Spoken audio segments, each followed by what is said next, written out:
आइए हम लोग चलते हैं गोलोक धाम में, जहाँ पर राधा कृष्ण नित्य विहार करते हैं, नित्य रास करते हैं। जो राधा कृष्ण की विहार भूमि है श्री गोलोक धाम। गोलोक धाम में राधा कृष्ण अपनी सखियों के साथ नित्य रास कर रहे थे। खूब उत्साह था सब में, अनेक तरह के बाजे बज रहे थे, ताल, मृदंग, ढोलक, शहनाई, अनेक प्रकार के वाद्य बज रहे थे और सब लोग बड़े उत्साह से, प्रेम से राधा कृष्ण को रिझा रहे थे। और नित्य रास करते करते श्री राधा रानी कुछ श्रमित हो गई। उनकी लीला है, तो श्रमित नहीं होती है लेकिन लीला है। श्रमित हो गई तो उनके मन में कुछ पीने की इच्छा हुई, दूध पीने की इच्छा। जैसे ही राधा रानी के मन में दूध पीने की इच्छा हुई तो भगवान श्री कृष्ण के शरीर में से अनेक गायें प्रकट। बोलो गौ माता की जय। और उनमें प्रधान है सुरभि गौ माता। सुरभि गौ माता के थनों से दूध की धारा बहने लगी। तो श्री राधा रानी ने, श्री कृष्ण ने और जितने भी वहां पर गोपी सब ने जो है दूध का पान किया। और दूध कैसा था? अमृत जैसा। और इतना दूध निकला, इतना दूध निकला, उसी से क्षीर समुद्र बन गया, जहां पर भगवान विष्णु जो शयन करते हैं, क्षीर सागर। इस तरह से गौ माता का प्रकट गोलोक धाम में हुआ है। और आदि गौ माता सुरभि गौ माता है। जितनी भी गौवंश हैं तो सुरभि गौ माता की ही वंशज है। दूसरी कथा के अनुसार देवता और दैत्य लोग मिलकर के क्षीर सागर समुद्र का मंथन कर रहे। तो समुद्र का मंथन करते समय उनमें अनेक तरह के रत्न निकले। उनमें ही कामधेनु गो प्रकट, 5 गाय हुई प्रकट। नंदा, सुभद्रा, सुरभि, सुशीला और बहुला, ये 5 गौ माता प्रकट हुई। इसको 5 ऋषियों को दे दिया गया, वशिष्ठ जी को, अत्रि जी को, अंगिरा जी को, ऐसे करके उनसे इस पृथ्वी पर गौवंश की वृद्धि हुई। तो गौ की महिमा अपार है। अपार क्यों है? कि भगवान ने अवतार लिया इस पृथ्वी पर गौ माता के रक्षा।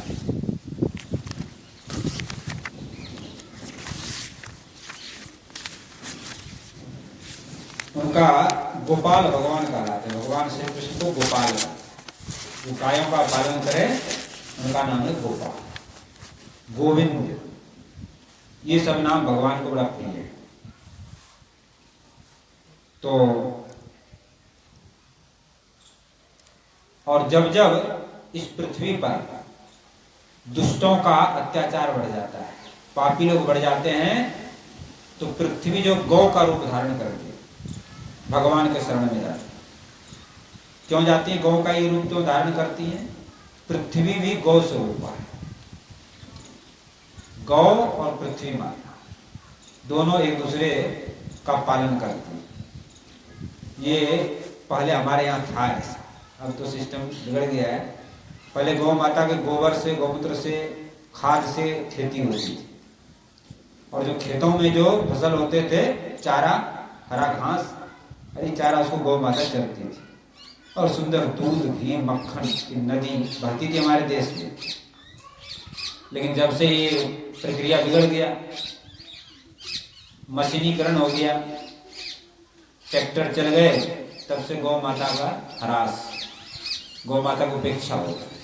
क्योंकि पहले लोग बैलों से खेत जोतते थे, तो बिना बैल का कोई काम ही नहीं था। बैल से खेत जोतना, बैल की बैलगाड़ी बनाना, कहीं आना जाना हो तो भी।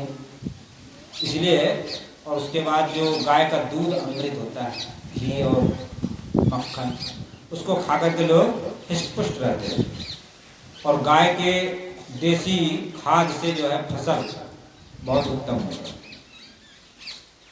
इसलिए पृथ्वी को भी गौ स्वरूपा कहा। और पृथ्वी माता गौ माता का रूप धारण करके जब भी कष्ट दुख संकट आता है तो गौ माता का रूप धारण करके ही जाती है, क्योंकि भगवान को गौ माता अत्यंत प्रिय है। इसीलिए पृथ्वी भी गौ का रूप धारण करती है। और भगवान कृष्ण का जो अवतार है मुख्य रूप से गौ सेवा के लिए हुआ है। भगवान श्री कृष्ण मथुरा में जन्म लेते हैं, लेकिन गोकुल आ जाते हैं। गोकुल किसको बोलते हैं? जहां पर गायों का समूह, गाय ही गाय हो, उसका नाम है गोकुल। 9 लाख गाय तो नंद बाबा के हैं, 10 लाख गाय बृषभान राय के हैं, और भी ग्वाल बाल बहुत हैं, सबके अपने अपने गाय हैं। तो गोकुल का नाम है जब गाय ही गाय हैं। गोकुल में आ गए, और गोकुल में आकर के भगवान ने एक बाल लीला की, वो तो कल परसों सुनाएंगे आप लोगों को। अभी तो गौ की महिमा बताया जा रहा है। तो भगवान का जो अवतार हुआ है गौ माता के, कुछ थोड़े बड़े हो गए भगवान तो गाय के बछड़े चराना शुरू कर दिए, फिर थोड़े से बड़े हो गए तो गौ चराना शुरू कर दिए। और गौ की सेवा के लिए उन्होंने काली नाग को भगाया जमुना जी से, गौ के हित के लिए गोवर्धन धारण किया। तो गौ माता ही भगवान कृष्ण के इष्ट देवी। जैसे हम लोग भगवान श्री कृष्ण की पूजा करते हैं, लेकिन भगवान के भी इष्ट देवी हैं गौ माता। भगवान स्वयं गौ माता की सेवा करते हैं, गौ माता का पूजा करते हैं। तो गौ माता की बड़ी अद्भुत महिमा है। जितने भी शास्त्र हैं, वेद हैं, पुराण हैं, सब में गौ माता की महिमा गाई है। गौ माता मंगल करने वाली है, अमंगल को हरने वाली। मंगलकारी माँ हमारी गौ माता, मंगलकारी माँ हमारी गौ माता।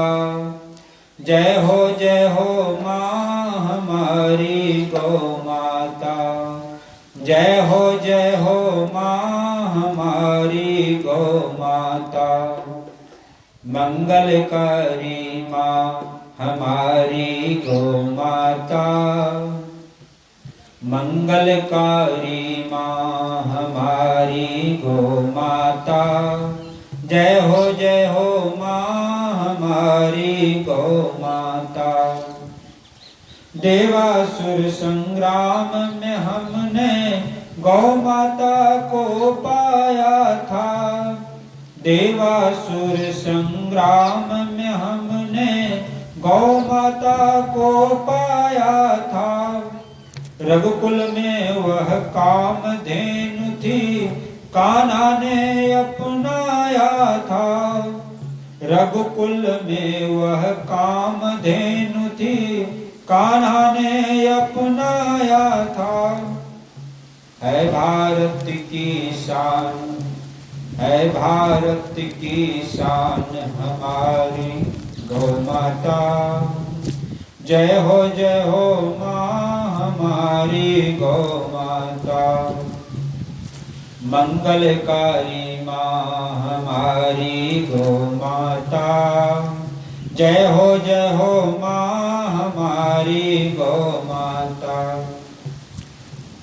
ऋषि मुनियों ने सेवा करके मनवांछित फल प्राप्त किया, ऋषि मुनियों ने सेवा करके मनवांछित फल प्राप्त किया।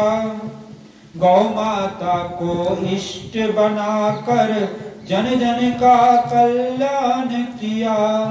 गौ माता को इष्ट बनाकर जन जन का कल्याण किया।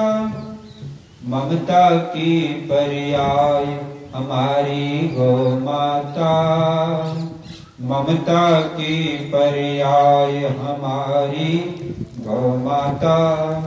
संस्कृति का अध्याय हमारी गौ माता, संस्कृति का अध्याय हमारी गौ माता, मंगलकारी माँ हमारी गौ माता। जय हो माँ हमारी गौ माता, मंगलकारी माँ हमारी गौ माता। जय हो माँ हमारी गौ माता, मंगलकारी माँ हमारी गौ माता। जय हो माँ हमारी गौ माता। बोलो गौ माता की जय। श्री भागवत जी में एक सुंदर श्लोक कहा गया है, उक्तं भागवतं नित्यं कृतं च हरि चिंतनं, तुलसी पूजनं चैव धेनूनां सेवनं समम्। चार चीज बताया गया है। एक तो भागवत जी का पाठ, भागवत जी कथा सुनना, दूसरा भगवान का भजन चिंतन करना, तीसरा तुलसी जी की सेवा, और चौथा गाय की सेवा। ये चारों समान है। जितने भी वैष्णव लोग हैं उनको इन चारों का सेवन करना चाहिए। प्रतिदिन कथा कीर्तन का श्रवण करना चाहिए, कुछ भजन करना चाहिए, तुलसी जी में जल अर्पण करना चाहिए और गौ की सेवा। तुलसी जी का बड़ा महत्व है। तुलसी जी हरिप्रिया कहलाती हैं, भगवान को बड़ा प्रिय है तुलसी जी। बिना तुलसी भोग नहीं लगता है हमारे ठाकुर जी को। जब तक तुलसी पत्र अर्पण नहीं होगा तब तक भोग नहीं लगता। तो तुलसी जी की बड़ी महिमा है। गौ माता कितनी महिमा क्यों है? हमारे जितने भी वेद पुराण हैं, शास्त्र हैं, सब में गौ माता की महिमा बताई गई। गौ माता की महिमा इसलिए है कि गौ माता के शरीर में 33 करोड़ देवी देवताओं का निवास। जितने भी देवी देवता हैं सब गौ माता के शरीर में निवास करते हैं, और 68 करोड़ तीर्थ का वास है गौ माता के शरीर में। एक गौ माता की सेवा करने से, पूजा करने से सभी देवी देवताओं का पूजा, सभी तीर्थों का फल मिल जाता है। लेकिन गौ कौन सी होनी चाहिए? गौ की भी समस्या चल रही है। जो विदेशी लोग हैं उन लोगों ने सोचा कि भारतीय धर्म को नष्ट कर दिया जाए, तो वर्णशंकर जो जर्सी होल्स्टीन वगैरह गाय ला के यहाँ पर पैदा कर दिए, जो प्लेन होती हैं, जिसके सींग नहीं होते और सुअर की तरह रमाते हैं, तो वो सब विदेशी हैं। वो गौ माता नहीं है। दूध देने के कारखाना होता है, 25-30 लीटर दूध देती है, पानी की तरह पतला, न उसमें घी रहता है न कुछ, बल्कि उसका दूध तो बीमारी पैदा करता है। उससे बढ़िया भैंस का दूध पी, लेकिन उस जर्सी का मत पी। तो जर्सी जो है गौ माता नहीं। गौ माता वो है जिसके पुट्ठे होते हैं, पूंछ होते हैं, सींग होती हैं, और टाँट बोलते हैं यहाँ पे, और हम्बा हम्बा करती है, वो है गौ माता। और जर्सी गाय ऐसे रेंगती है, वो गाय नहीं। तो जो हमारी देसी गौ माता है उसके अंदर देवी देवताओं का निवास और तीर्थों का निवास। इसलिए गौ माता की बड़ी महिमा है। एक बार देवता और असुरों में युद्ध छिड़ा, तो देवता लोग हार गए, भागे, कहाँ छिपे, क्या करें। तो कामधेनु गौ माता के शरण में गई, तो सभी देवताओं ने कामधेनु गौ माता के शरीर में आश्रय पाया। गंगा मैया भी आई, तो गंगा मैया, जगह सारा भर गया था, तो बोले कि तुम हमारे गौमूत्र में निवास हो। तो गौमूत्र में गंगा जी का निवास है, और सबसे पीछे लक्ष्मी जी आई। बोले मैं कहाँ रहूं? तो लक्ष्मी जी का निवास गाय के गोबर में। पहले अपने यहाँ पर गाय के गोबर से लीपा जाता था, उससे घर शुद्ध होता था, पवित्र होता था, और कोई भी काम होता तो गौमूत्र छिड़का जाता। ऐसा पहले हमारे विधान था। अब तो सब लोग बात जानते नहीं है, पता नहीं है लोगों को, न कोई सुनाता है, तो सब भूल भाल गए हैं, सब नए उसमें ढल गए हैं। तो गौ माता की सेवा से सब कुछ मिल सकता है। जिसको पुत्र नहीं उसको पुत्र मिलता है, जिसको धन नहीं उसको धन चाहिए उसको धन मिलता है, जिसको जो चाहिए। तो उसका नाम ये कामधेनु, जो इच्छा करता वही प्राप्त। ये महिमा है गौ माता की। जब हमारे देश में गौ माता का स्थान ऊंचा था तो उस समय यहाँ ये देश सोने की चिड़िया कहलाता। लेकिन जब से गौ माता का अनादर हुआ है तो सभी लोग दुखी हैं। लोग गायों का अनादर उपेक्षा कर रहे हैं, गौ को पालते नहीं है और बेचारी जब जब ठोकर खाती हैं रोकती रहती हैं। तो गौ माता जैसे अभी बताया कि स्वयं भगवान ने उनका पालन किया। गौ माता का इष्ट है भगवान। भगवान किससे प्रसन्न होते हैं? अपनी सेवा पूजा करने से उतने प्रसन्न नहीं होते जितना गौ माता की सेवा करने से जल्दी प्रसन्न। तो यदि भगवान को प्रसन्न करना हो तो गौ माता की सेवा करें। जहाँ गाय रहती हैं, गाय का दर्शन होता है, गाय का स्मरण होता है, वहां पर गोलोक धाम बन जाता है और वह मनुष्य गोलोक को प्राप्त करता है। इस विषय में कथा आती है। एक बार गणेश जी और कार्तिकेय, भगवान शंकर और माता पार्वती ने विचार किया कि कार्तिकेय और गणेश जी का विवाह कर दिया जाए, क्यों बड़े हो गए। तो दोनों में होड़ लग गया। कार्तिकेय ने कहा पहले मैं विवाह करूंगा, गणेश जी हट पड़ गए पहले मैं विवाह करूंगा। दोनों में हट पड़ गया। तो भगवान शंकर ने कहा कि देखो एक काम करो, तुम दोनों भाई पृथ्वी की परिक्रमा लगा दो, जो पहले परिक्रमा लगाएगा उसका विवाह पहले। तो कार्तिकेय जी महाराज के बहाने मयूर पे चढ़ के, मोर पे चढ़ के चले अपना परिक्रमा करने। और गणेश जी की सवारी है मूषक चूहा, और गणेश जी का शरीर वैसे भारी, मोदक पूरे लड्डू खा खा के मस्त, काफी शरीर वजन भारी है। तो गणेश जी ने सोचा कि क्या करना चाहिए। हम यदि चूहा पे लगाएंगे परिक्रमा पृथ्वी तो पता नहीं कितने वर्ष लग जाएंगे। लेकिन गणेश जी बुद्धि के देवता है, तो तत्काल बुद्धि ने काम किया। बुद्धि ने कहा कि गौ माता पृथ्वी स्वरूप है, तो गौ माता की परिक्रमा करने से पृथ्वी परिक्रमा हो जाएगी। तो गणेश जी महाराज ने गौ माता की परिक्रमा की और परिक्रमा करके चले आए भगवान शंकर पार्वती जी के पास। तो वो एक परिक्रमा लगा लिया। अभी तो तुम यहीं थे, इतनी जल्दी कैसे परिक्रमा लगा कर आए? तो पूरे पृथ्वी का परिक्रमा लगाने में तो समय लगेगा। तो गणेश जी ने कहा कि गौ जो है पृथ्वी स्वरूप है, इसलिए मैंने गौ माता का परिक्रमा लगाया। तो इसलिए अब रिद्धि सिद्धि के साथ गणेश जी का विवाह हो रहा था मंडप में। तब तक कार्तिकेय जी भी आ गए पीछे से।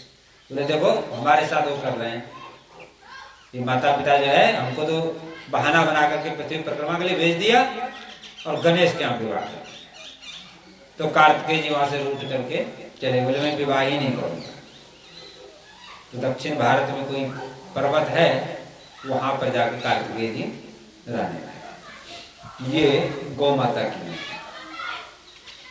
इसी प्रकार से दूसरी कथा है। एक बार भगवान शंकर और पार्वती जी कैलाश पर्वत पे बैठे हुए, तो गोलोक में सुरभि गौ माता का बछड़ा दूध पी रहा। तो दूध पीने से उसके मुंह से झाग निकल रहा था। तो वो झाग आकर के भगवान शंकर के यहाँ पर चेहरे पर गिर गया।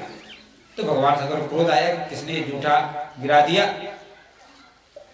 तब तक ब्रह्मा जी आ गए।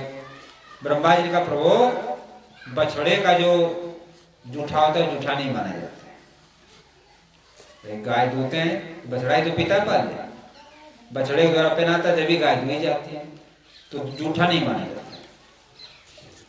तो बछड़े का जो दूध है ये छीटा आया है, ये अमृत के समान है, ये जूठा नहीं। और कई गाय ला करके दिया तो भगवान शंकर और पार्वती जी ने कैलाश पे गायों की सेवा करना शुरू कर,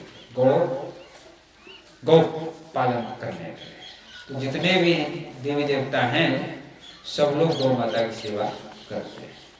इस कथा से ये पता चलता है। तो गौ माता की बड़ी महिमा है। हम लोगों को भी संकल्प लेना चाहिए कि गौ सेवा करें जितना आपसे हो सके, और सेवा करने से रक्षा होगी। अब जो गायें जो जगह जगह डोल रही हैं, हम लोगों ने छोड़ रखा है। यदि सब लोग गाय पालना शुरू कर दे तो गाय कहीं कहाँ नहीं भटकेगी। लेकिन संसार में लोगों के स्वार्थी, भैंस से अथवा जर्सी गाय से खूब दूध मिल जाता है, गाय से कम मिलता है, इसलिए लोग नहीं पालते। भैंस के और गाय के दूध में बड़ा अंतर है। भैंस का दूध तो बुद्धि को मोटा करता है, शरीर को मोटा करता है, और गाय का दूध जो है शरीर में स्फूर्ति प्रदान करता है।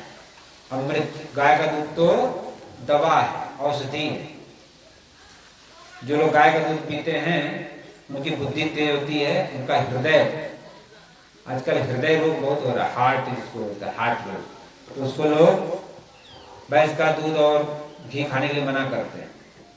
लेकिन गाय का दूध पीने से हार्ट का रोग दूर हो जाता है, गाय का दूध और घी खाने से। तो गाय का दूध घी तो अमृत है,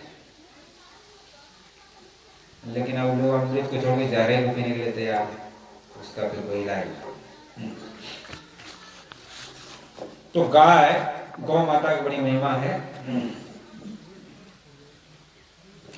कहे गर्भ से गोपाला के वंशज हैं सब हम, कहे गर्भ से गोपाला के वंशज हैं सब हम। गौ माता सबकी माता, गौ माँ के बेटे हम। गौ माता सबकी माता, गौ माँ के बेटे हम। जय गौ मातरम, जय गौ मातरम, जय गौ मातरम, जय गौ मातरम। कहे गर्भ से गोपाला के वंशज हैं हम सब, कहे गर्भ से गोपाला के वंशज हैं सब हम। गौ माता सबकी माता, गौ माँ के बेटे हम। गौ माता सबकी माता, गौ माँ के बेटे हम। भारत की आधारशिला गीता गंगा गौ माता, भारत की आधारशिला गीता गंगा गौ माता। युगों युगों से ऋषि मुनियों ने जोड़ा है नाता, युगों युगों से ऋषि मुनियों ने जोड़ा है नाता। गोपाला गोवर्धन धारी गोविंद ने बतलाया, गोपाला गोवर्धन धारी गोविंद ने बतलाया।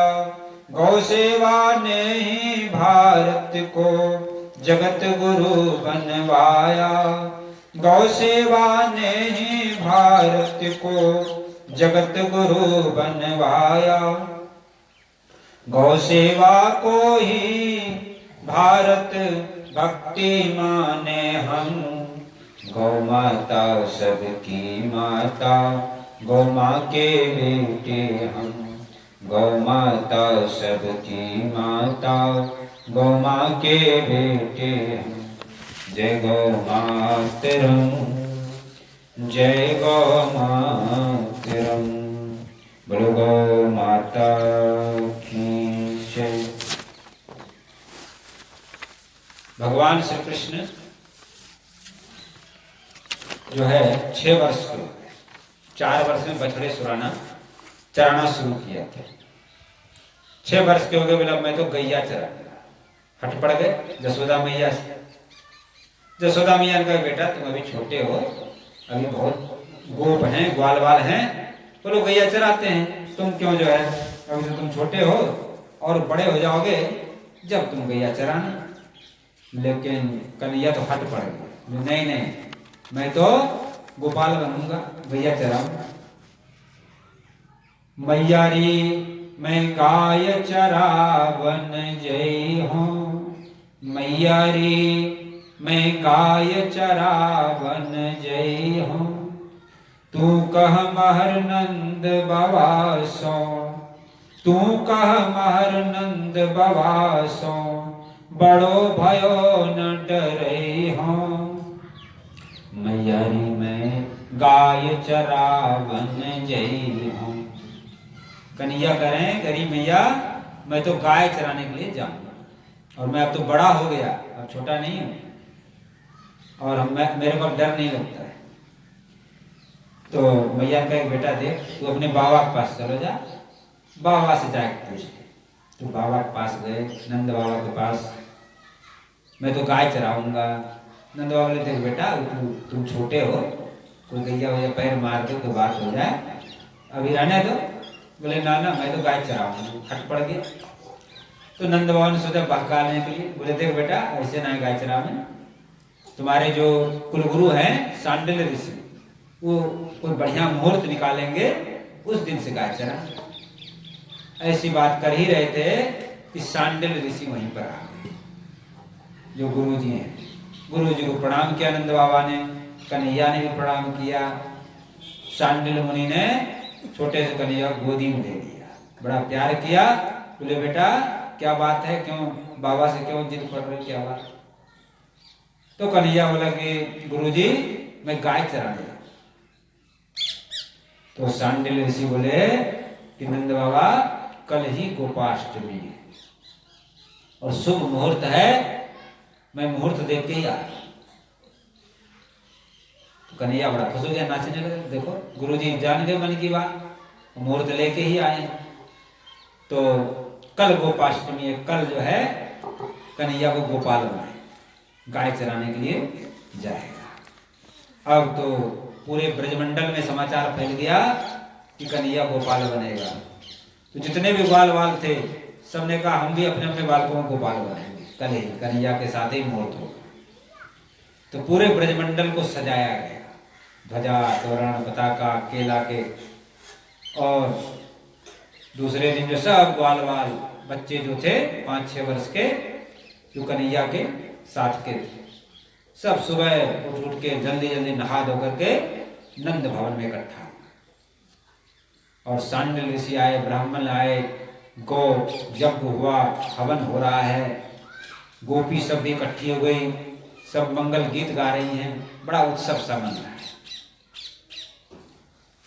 तो कन्हैया भी जल्दी जग गया, सुबह जल्दी जल्दी नहा लिया, और दिन तो नहाता ही नहीं, मन में आवे तो नहावे नहीं नहा।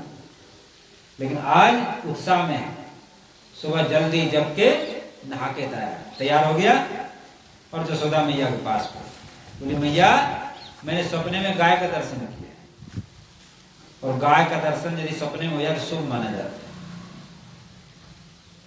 तो मैंने आज गाय का दर्शन किया। यशोदा मैया बड़ा प्रसन्न हो गई, आनंद हो गई, अरे बेटा वाह, गैया का दर्शन शुभ है। और यशोदा मैया कहने लगी बेटा गाय जो है पशु नहीं है, तुलसी पेड़ नहीं है, पौधा नहीं है, गंगा जमुना पानी नहीं, तो गाय का दर्शन शुभ है, गाय में सभी देवताओं का निवास। और यशोदा मैया तो बच्चा मानती है अपने कन्हैया के, थोड़े मानती है भगवान है। तो कन्हैया को बता रही है कि बेटा गाय में सभी देवताओं का निवास। मंगल वाद्य बजने लगे, पूरा नंद भवन गोप गोपियों से भर गया। सब नाच रहे हैं, गा रहे हैं। शांडिल ऋषि आए, गौ माता का पूजा करवाया कन्हैया। कन्हैया कृष्ण और बलराम दोनों ने गौ माता का पूजन किया। गायों को मुख में लड्डू दिया खाने के लिए, गायों को तिलक किया और गायों की परिक्रमा, स्वयं कन्हैया कृष्ण बलराम, और उसके बाद साष्टांग प्रणाम किया। तो गाय माता ने हृदय से आशीर्वाद। सब लोग जय जयकार कर रहे हैं, बोलो गौ माता की, बोलो गोपाल भगवान की। अब जो है गोपाल बन गए कन्हैया आज, और शांडिल ऋषि को प्रणाम किया। शांडिल ऋषि ने कहा बेटा, जितनी बड़ी बड़ी गोपी हैं यशोदा में, सबको धोख लगा के आओ, प्रणाम करके आओ। तो छोटा सा कन्हैया भागा भागा गया, यशोदा मैया और जो भी बड़ी बड़ी गोपी थी सबको प्रणाम किया।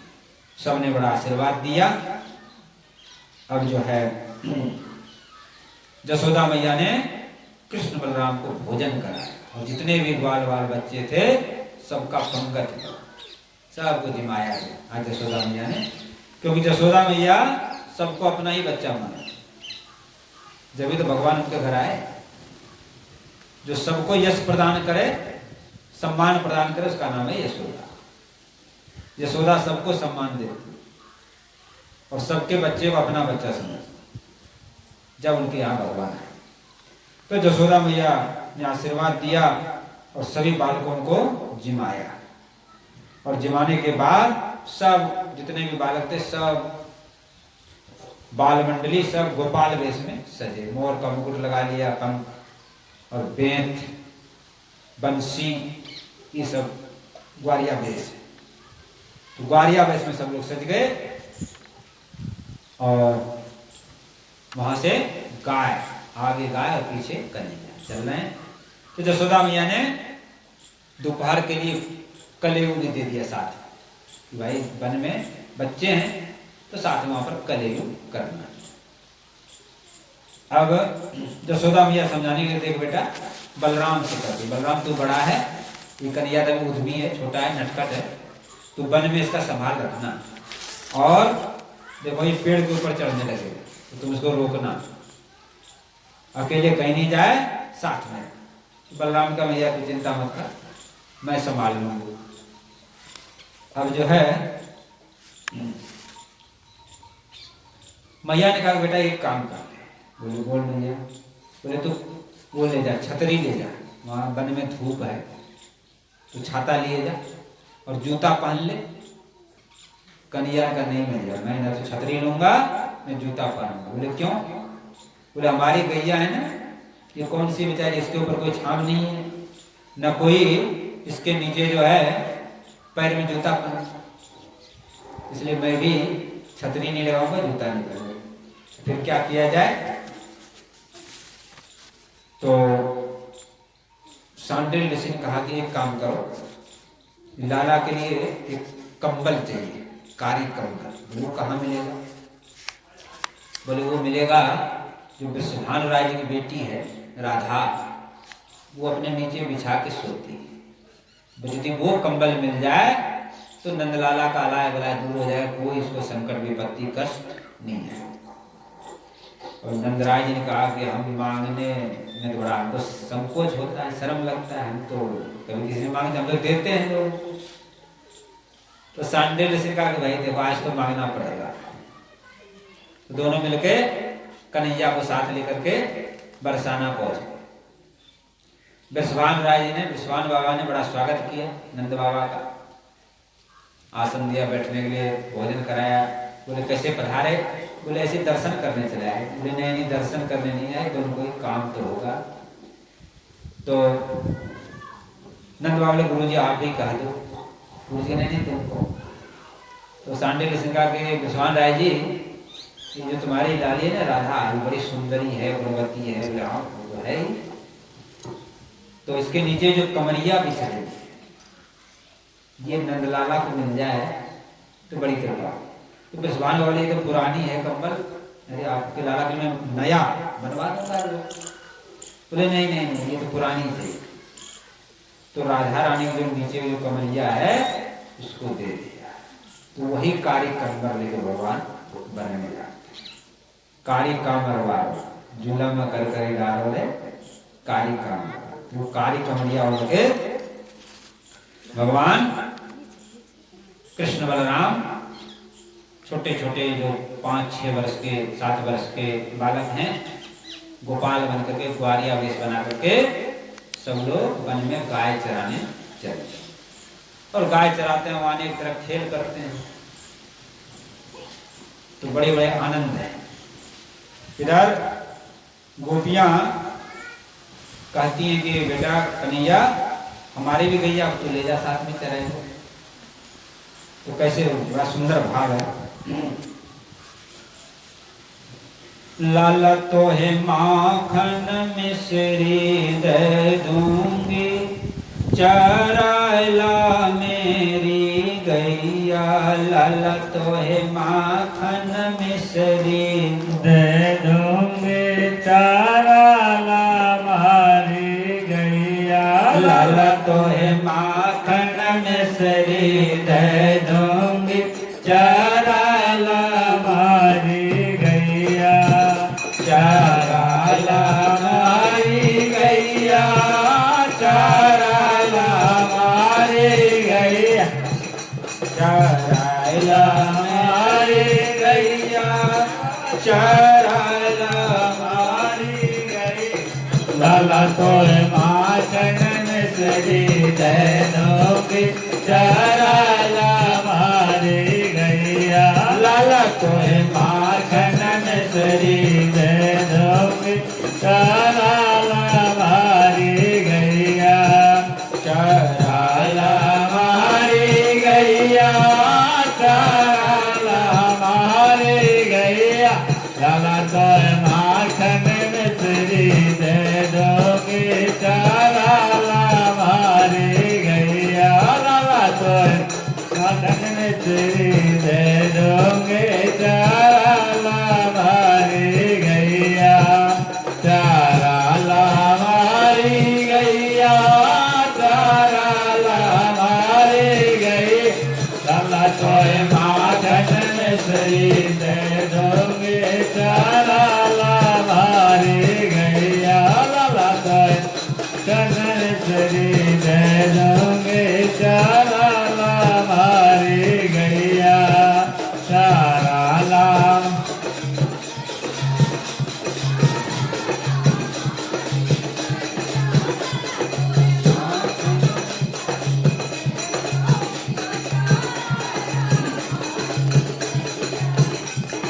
कोरी कोरी मटकी में दही जमायो, कोरी मटकी में दही जमायो।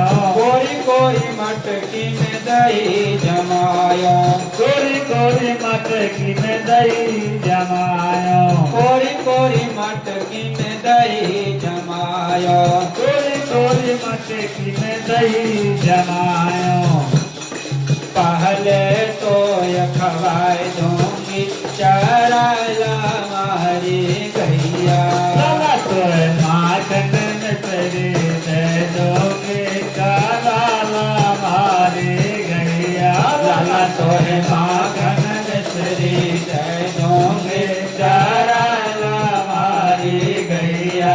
लाला तो है माखन मिश्री दे दोगे, चराला मारी गैया। चराला मारी गैया, चराला मारी गैया। लाला तो माखन मिश्री दे दोगे, चराला मारी गैया। हरे बांस की तेरी मुरलिया, हरे बांस की तेरी मुरलिया। हरे बांस की तेरी मुरलिया, हरे बांस की तेरी मुरलिया। हरे बांस की तेरी मुरलिया। हरे बांस की तेरी मुरलिया। वह में नग मोती चढ़वाए दूंगी चराला मेरी गैया। लाला तो माखन मिश्री लाए दूंगे चराला मारी गैया। लाला तो माखन मिश्री दे दूंगी चराला मोरी गैया। लाला तो माखन मिश्री दे दूंगे चराला मारी गैया। लाला तो चराला मारी गैया चराला मारी गैया। चराला मारी गैया चराला मारी गैया। लाला तो माखन हो दे दूंगी चराला मारी गैया। लाला तो है माखन मिश्री दे दूंगी चराला मारी गैया। लाला तो माखन मिश्री दे दूंगी चराला मारी गैया। लाला तो माखन मिश्री दे दूंगी चराला मारी गैया। चराला मारी गैया चराला मारी गैया। चराला मारी गैया चराला मारी गैया। लाला तो माखन मिश्री दे दूंगे चराला मारी गैया। लाला तो है माखन मिश्री दे दूंगी चराला मारी गैया। चराला मारी गैया चराला मारी गई।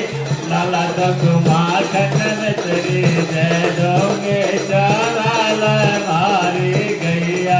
लाला तो माखन मिश्री दूंगे चराला मारी गैया। बोलो गोपाल कृष्ण भगवान की जय। इस तरह से कन्हैया वन में गाय चराने के लिए अब रोज जाने लगा और काली कंबर ओढ़ के पीला पीतांबर पहन करके आगे आगे गाय और पीछे पीछे कन्हैया। इस तरह से नित्य का क्रम। अब जो माताएं हैं बेचारे दिन भर बाट जोतती हैं कि कन्हैया शाम को आएंगे तो दर्शन होगा। तो शाम को गोधूली बेला होता है, जब कन्हैया लौटते हैं तो दोनों सड़क के दोनों किनारे लोगों का भीड़ लग जाए उस ग्वारिया को देखने के लिए, गोपाल को देखने के लिए। तो बड़ी सुंदर है क्या। जब गाय चराने भगवान जाते हैं तो कैसा वहां पर दृश्य है। आगे गाय पीछे गाय इत गाय उत गाय, गोविंद को गायन में बसी कोई भाव। आगे भी गाय है, पीछे भी गाय है, अगल भी गाय है, बगल भी। जो गोपाल है, गोविंद है, उसको गाय के बीच में रहने मानता। आगे गाय पाछे गाय इत गाय उत गाय, गोविंद को गायन में बसी कोई भाव। गायन के संग धावे गायन में सच पावे, गायन की खोर रेणु अंग लपटावे।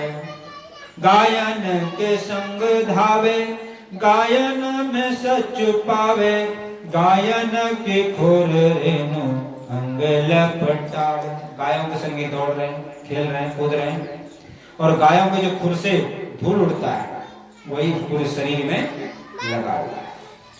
गाय का जो धूल है चरणों का, गौरज, ये सभी पापों को दूर करने वाला, सभी कष्टों को हरने वाला, इसलिए लोग गाय का धूल लगाते हैं। और जो गाय का पूंछ है ना, ये बड़ा मंगलकारी है। पूंछ को सिर पे घुमाने से सभी अमंगल दूर हो जाते हैं। गायन सुब्रज छायो बैकुंठ हूँ बिसरायो, गायन के हित गिर कर ले उठाव। गायन सुब्रज छायो बैकुंठ हूँ बिसरायो, गायन के हित गिरी कर ले उठाव। चित स्वामी गिरधारी विठ्ठलेश बपुधारी ग्वारिया को भेष धरे गायन में आवे। चित स्वामी गिरधारी विठ्ठलेश बपुधारी ग्वारिया को भेष धरे गायन में आवे। ये जो गोकुल है गायों से छाया है और भगवान उस वैकुंठ को भी भुला रहे। ऐसा सुंदर ग्वारिया का वेश धारण करके भगवान नित्य प्रति गाय चराने के लिए जाते हैं। बड़ी सुंदर लीला आप लोगों ने दर्शन किया। उसके बाद तो हमारा जो सनातन हिंदू धर्म है इसमें जो भी कर्म होता है गौ माता को गुना नहीं।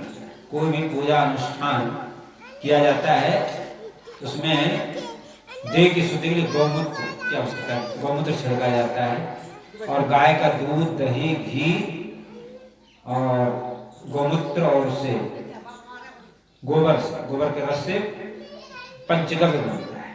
उसको पीने से ऐसा बताया कि अनेक रोग तो दूर होते ही हैं, जो हड्डी तक के पाप है वो दूर हो जाए पंचगव्य पीने से। और जिस घर में गाय के गोबर से लेपन होता है वो भूमि शुद्ध हो जाती है। इस तरह से गाय की बड़ी महिमा है।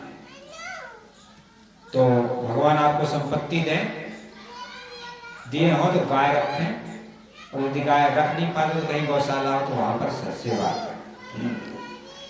आजकल लोग गाय नहीं रखते घर में, कुत्ता को पालते हैं। और आजकल तो महाराज कुत्ता को बड़े, यहाँ तो नहीं है, शहरों में 1-2 लाख का कुत्ता, 5-5 लाख, और उसको कार में घुमाया जाता है और बेड पे उसको सुलाया जाता है, साबुन से उसको नहलाया जाता है। ये कलयुग की महिमा है। जबकि कुत्ता को तो पशुओं में चंडाल माना गया है, उसको घर में घुसना भी अशुभ माना जाता है। लेकिन आजकल लोग कुत्ते को पालते हैं, गाय को नहीं। इस तरह से गौ माता का जो दूध अमृत है। रोगी बच्चे अभी भी लोग दूध देते हैं, रोगियों को, बच्चों को गाय का दूध पिलाते हैं। तो गाय का दूध, दही, मक्खन, घी, इससे जीव का पालन पोषण होता है। गौ माता तो वो सीधी सादी बेचारी, किसी से द्वेष नहीं करती। गौ कहते हैं ना, गौ जैसे सीधी सादी होती है। तो गाय को विश्व की मां कहा गया, गावो विश्वस्य माता। इस तरह से गाय में बड़े गुण हैं। गैया में गुण बहुत है, वेदों कहो विचार। धूप शीत तन पैस है, करे ननेक विचार। करे ननेक विचार, दुख अपनो नहीं भाक है। माखन दूध दही दे, सबको सुख राखे। केवल तृण को चरत है, अन्न नहीं मांगे भैया। मैं कहूँ तुम सो बार बार, नित सेवा कर गैया। ठाकुर जी स्वयं कह रहे हैं, ठाकुर जी बचना देते हैं, अब लोग सुने ध्यान से। गैया लगे मोहि प्यारी, जग पालन हारी। गैया लगे मोहि प्यारी, जग पालन हारी। गैया लगे माखन छाछ दूध दही घृत सा। माखन छाछ दूध दही घृत सा, सबको करत सुखारी सुखारी। गैया लगे मोहे प्यारी, सब जग से न्यारी। गैया लगे जा भोरी अति दीन रहे सबके अधीन। बसया में लोक 3 नाग गंधर्व। भोरी अति दीन रहे सबके अधीन। बसया में लोक 3 नाग गंधर्व। जाके घर होए गाय के भाग को सिराय, ताके घर चलो आवे सब तीर्थन को फल। जाके घर होए गाय वाके भाग को सिराय, ताके घर चलो आवे सब तीर्थन को फल। अष्ट सिद्धि नौ निधि तहाँ नित्य, अष्ट सिद्धि नौ निधि तहाँ नित्य, देती डोल बुहारी बुहारी, गैया लगे मोहे प्यारी, जग पालन हारी, गैया लगे। चार पाम चार धाम, अर्थ धर्म मोक्ष काम, दर्शन अभिराम मिट दे संताप। चार पाम चार धाम, अर्थ धर्म मोक्ष काम, दर्शन अभिराम मिट दे संताप। ताप तीनों ही नसावे, अंत स्वर्ग को सिधावे, फिर जग में न आवे ताहे मुक्ति मिलया। ताप तीनों ही नसावे, अंत स्वर्ग को सिधावे, ताप फिर जग में न आवे ताहे मुक्ति मिलया। आप तरय और पितृण तार, आप तरय और पितृण तार, मैया की बलिहारी हारी, गैया लगे मोहे प्यारी, सब जग से न्यारी, गैया लगे मोहे प्यारी, जग पालन हारी, गैया लगे। तो गौ माता में अनेक गुण हैं। जिसके घर में गाय होती है, अष्ट सिद्धि नौ निधि वहां पर आ जाती है। और गाय के जो चार पांव है, चार धाम है, द्वारकापुरी, जगन्नाथपुरी, रामेश्वर और द्वारकापुरी, जगन्नाथपुरी, रामेश्वर और बद्रीनाथ, ये चार धाम है हमारे देश के। तो गाय के चारों पांव में चार धाम, चार धाम करने का फल गौ माता के चरणों में प्रणाम करने से मिलता है। इतना सरल और सहज काम है। इस तरह से गौ माता की महिमा अपार है, जितना कहा जाए उतना ही कम है। एक दो कथा और कहा करके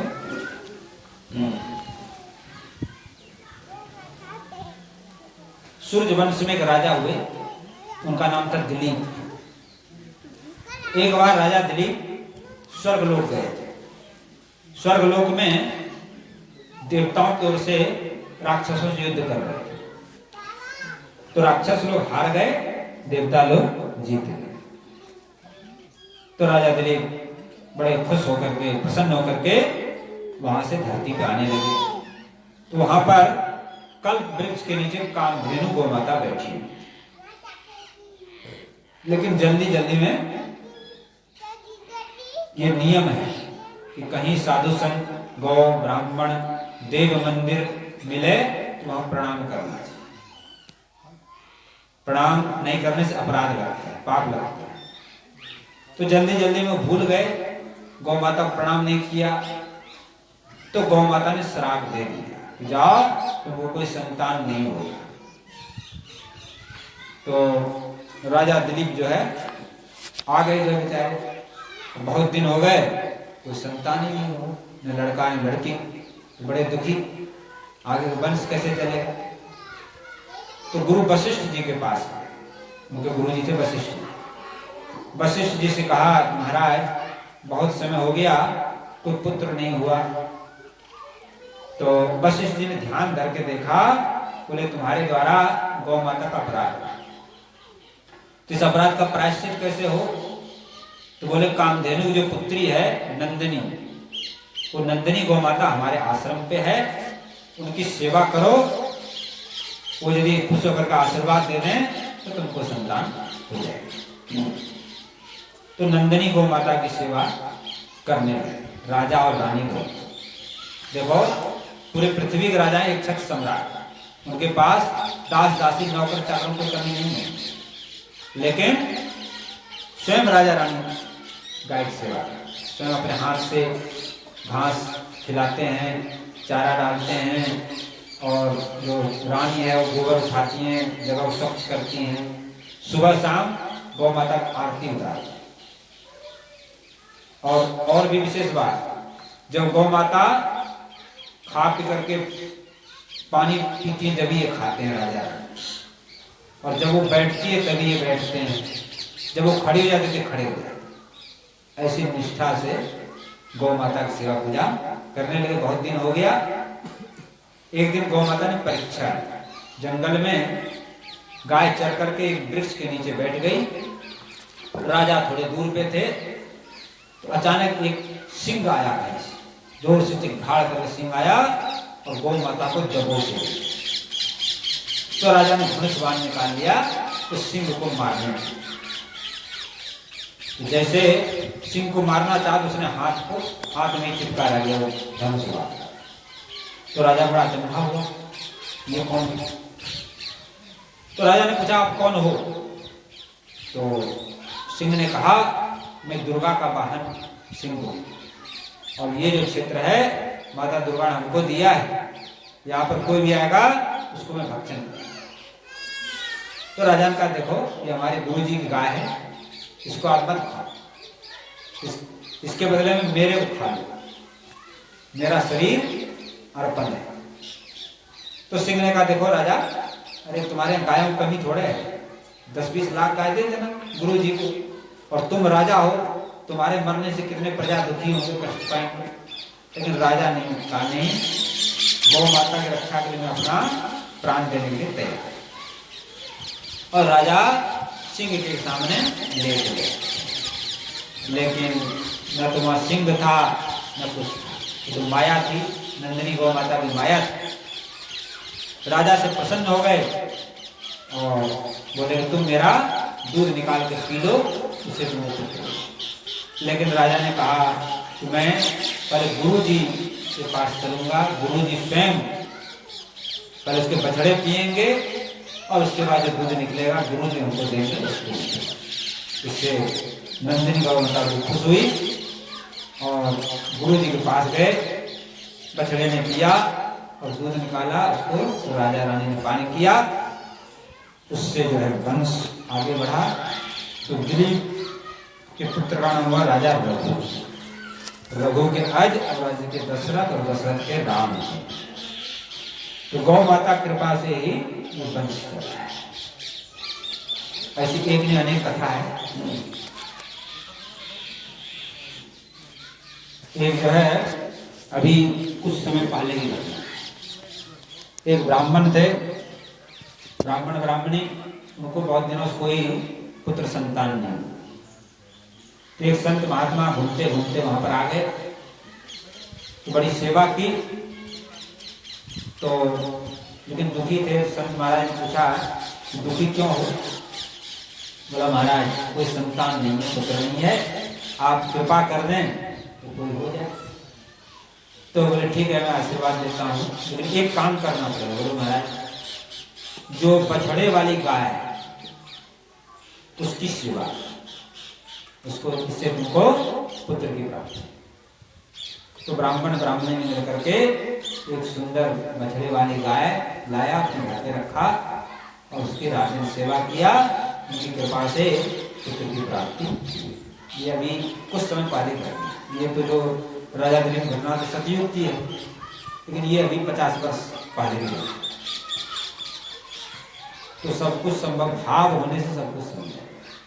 देखो मानव तो देव नहीं तो पत्थर, हनुमान जी महाराज की मूर्ति ही तो है, लेकिन सबका भाव है उसमें कि हनुमान जी, तो काम होता है कि नहीं?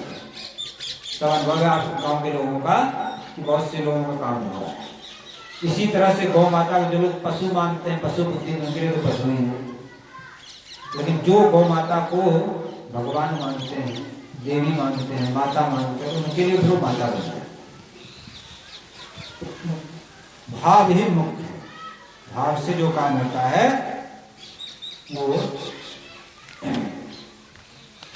और हमारे देश में तो गायों के लिए कितने लोगों ने प्राण त्याग दिया, शिवाजी, महाराणा प्रताप और भी अनेक अनेक लोग हुए जिन्होंने गौ हत्या बंद करने के लिए अनेक आंदोलन किए। एक गुरु गोविंद सिंह के पुत्र थे, 2 पुत्र, उनको भी कहा कि मुसलमान बन जाओ, लेकिन और उसको चिना गया। उस समय औरंगजेब का राज था, तो क्या करते थे, दीवार में चिन्ह देते थे, खड़ा करके और चिनते चले जाते, यहाँ तक आ गए। तो बड़े भाई का आंख से आंसू निकल आया। तो औरंगजेब ने कहा देखो अब ये मुसलमान बन जाएगा, इसलिए पूछो क्यों रो रहा है। तो बड़े भाई ने कहा मैं इसलिए रो रहा हूं कि मेरा पहला जो छोटा भाई है वो दब गया, इसने पहले बलिदान दे दिया, पहले बलिदान मेरे को देना चाहिए, इसलिए मैं तो दोनों को चिन्ह दिया। तो ऐसे धर्म के लिए हमारे देश में लोग मर मिटते थे, लेकिन धर्म को नहीं किया। और आज वही हिंदू हम लोग हैं तो अपने धर्म को सबसे पहले छोड़ दो। ऐसे ही एक सन 1947 ईस्वी घटना है, जब देश का बंटवारा हुआ तो मुसलमानों ने बड़ा अत्याचार किया, हिंदुओं को मार देते और जबरदस्ती मुसलमान बनाते। तो पंजाब में एक गांव था, वहां पर भी मुसलमानों ने घेर लिया और गांव वालों से कहा मुसलमान बन जाओ, कलमा पढ़ो। डर के मारे लोग पढ़ने लगे, सोचा कि जब तक हिंदू सेना आएगा जब तक पढ़ते हैं फिर भगा देंगे। तो एक मुसलमान ने कहा कि देखो ऐसे नहीं होगा, इनको गाय का मांस खिला दो, इसका धर्म भ्रष्ट हो जाएगा, अपने आप मुसलमान बन जाए। तो वहां के जो प्रधान थे, मुखिया थे, पंडित बिहारी लाल, उनसे कहा कि तुम सबसे कहो। तो पंडित बिहारी लाल जी का हमको 4 घंटे का समय है, जिसे सब लोगों को समझा बुझा कर दिलाएंगे। तो पंडित बिहारी लाल जी अपने घर गए और अपने पूरे परिवार को इकट्ठा किया, बाल बच्चे, नाती पोता, सबको इकट्ठा करके कहा कि देखो आज परीक्षा का समय है, गौ मांस खाने से हम धर्म भ्रष्ट हो जाएंगे, इससे अच्छा है कि अपने प्राणों को ही त्याग दें। तो खूब बढ़िया बढ़िया तो भोजन बनाओ और ठाकुर जी भोग लगाओ, सुंदर सुंदर वस्त्र पहनो, उत्सव मनाओ, सब बढ़िया बढ़िया भोजन बना, सबने कुछ डट के खाया और सुंदर सुंदर वस्त्र पहना। और बोले एक लाइन से खड़ा हो, सब एक लाइन से खड़े हो गए। पंडित बिहारी लाल ने गोली से सब पे गोली दाग दिया, सब प्रसन्नता से मर गए। फिर 2 भाई थे, दोनों भाई का मैं आपको मारूं, वो बोले मैं आपको, दोनों एक दूसरे को मारे। इस तरह से बलिदान, गांव में समाचार फैल गया। तो जितने भी हिंदू थे, किसी ने कुआं में डूब के, किसी ने आग लगा के मरना स्वीकार किया, लेकिन मुस्लिम धर्म स्वीकार नहीं। ये हमारे हिंदू धर्म की निष्ठा है। लेकिन वही आज हम लोग हिंदू हैं, सबसे ज्यादा कमजोर आज हिंदू ही है। मुसलमान तो भी कट्टर है, एक थोड़ा सा कुछ हो जाए सारे मुसलमान इकट्ठे हो जाएंगे, लेकिन हिंदुओं में दम नहीं। हिंदू को इकट्ठा धर्म के लिए तो मरने के लिए तैयार है। ये हमारे देश का धर्म है, इसके बारे में बताया। तो हमारा जो देश का धर्म महान है, ऊंचा है, धर्म ही रक्षा करता है जी। लेकिन हम लोगों ने धर्म को छोड़ दिया, इसलिए हम लोग भी दुखी हैं।